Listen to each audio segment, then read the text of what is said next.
Operation सिंदूर मेरी नज़र में ये स्वतंत्र भारत की सबसे बड़ी घटना है, जिसने न केवल देश के अंदरूनी समीकरण हैं बल्कि वैश्विक समीकरण को बदलने का काम किया है। हिंदी फिल्म का एक गाना है, उसकी एक पंक्ति सिर्फ बता रहा हूँ, मोहब्बत करेगी असर धीरे धीरे। तो ऑपरेशन सिंदूर करेगा असर धीरे धीरे, लेकिन बहुत से लोगों के लिए तो ये कह सकते हैं कि ये धीरे धीरे नहीं, बहुत जोर का झटका लगा है। लेखक पत्रकार हैं उत्पल कुमार। उन्होंने इस ऑपरेशन सिंदूर के जरिए बताया है कि कैसे इसने पूरी जियोपॉलिटिक्स पर असर डाला है। तो सबसे पहले उनके निष्कर्ष की बात करते हैं।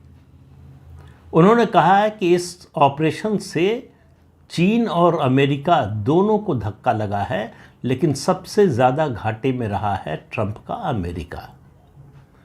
अब सवाल यह है कि वो इस निष्कर्ष पर पहुंचे कैसे, ये भी उन्होंने विस्तार से बताया है, उसकी भी बात करता हूँ। उन्होंने कौन से कारण बताए हैं, किन वजहों से, कौन सी बातें ऐसी हुई हैं, घटनाएं हुई हैं जिनकी वजह से वो इस निष्कर्ष पर पहुंचे हैं। और ये निष्कर्ष छोटी मोटी बात नहीं है, बहुत बड़ी बात है। जियोपॉलिटिक्स में एक बहुत बड़े परिवर्तन का संकेत है।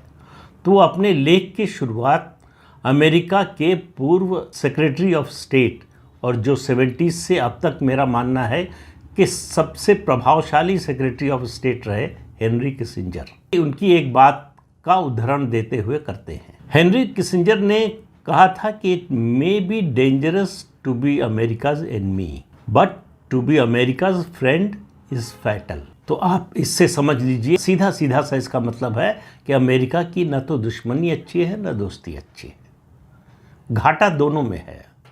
अब आपको आकलन करना है कि कौन से बड़े घाटे की ओर आप जाते हैं। फिर उन्होंने डिप्लोमेट राजीव डोगरा की किताब का उदाहरण दिया है और उनकी किताब का उदाहरण देते हुए कहा है कि उन्होंने लिखा है कि युद्ध के समय में ये जो दोस्ती होती है ये बड़ी फिकल होती है, ये बड़ी अस्थायी होती है। इसमें किसके साथ रहना है, किसके साथ नहीं रहना है, ये तय होता है कहाँ किसका हित है। तो ये संबंध जो है, अच्छी दोस्ती या प्रगाढ़ दोस्ती आप कह सकते हैं, से लेकर विरोध तक जाती है। ये सब कुछ निर्भर करता है कि कब और क्या हमारे हित में है। और राजीव डोगरा लिखते हैं कि consorting with America means walking with broken legs, मतलब अमेरिका से मेल जोल ऐसा ही है कि आप टूटे हुए पैरों के साथ चल रहे हैं।